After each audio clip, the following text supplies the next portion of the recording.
Officials of the Ever Gotesco Grand Central Mall in Caloocan are ready for a possible takeover of the mall by local authorities today. Cecil Ladizabal tells us while Caloocan officials are expected to serve a writ of possession to the mall owners, the owners in turn will file graft charges against the officials at the Ombudsman. Owners and lawyers of the Ever Gotesco Grand Central Mall held a closed-door meeting Sunday afternoon to prepare their defense if and when the Caloocan City government again tries to take over the establishment Monday. Nakakalap kami ng impormasyon na naghahanda ng goon squad. City Hall is mobilizing an army of looters and goons to make an assault against Ever Gotesco Mall. The writ of possession issued by the Caloocan City RTC is expected to be served Monday morning after the sheriff failed to serve it last week. Caloocan Mayor Recom Echeverri says the mall owners owe the city government more than 700 million pesos in unpaid taxes. Speaking to ABS-CBN News, Echeverri denied allegations he hired goons to attack the mall.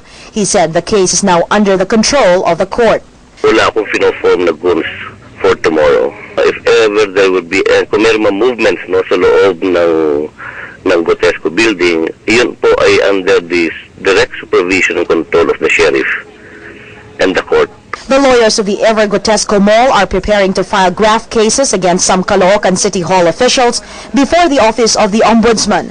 They are also filing contempt charges before the Manila RTC against Mayor Echeverri for failing to obey the court's order to refrain from barging in the mall. Mall operators say the dispute has severely affected their business. Talaga naapektuhan yung sales, consider na yung customers traffic natin, medyo bumaba, ano? But shoppers do not appear to be affected by the controversy. Siyempre, katulad niyang pagka nagra-rush buy ako, dito ako pupunta eh. Hindi naman kayo natatakot na baka isang araw, andito kayo magkagulo ulit?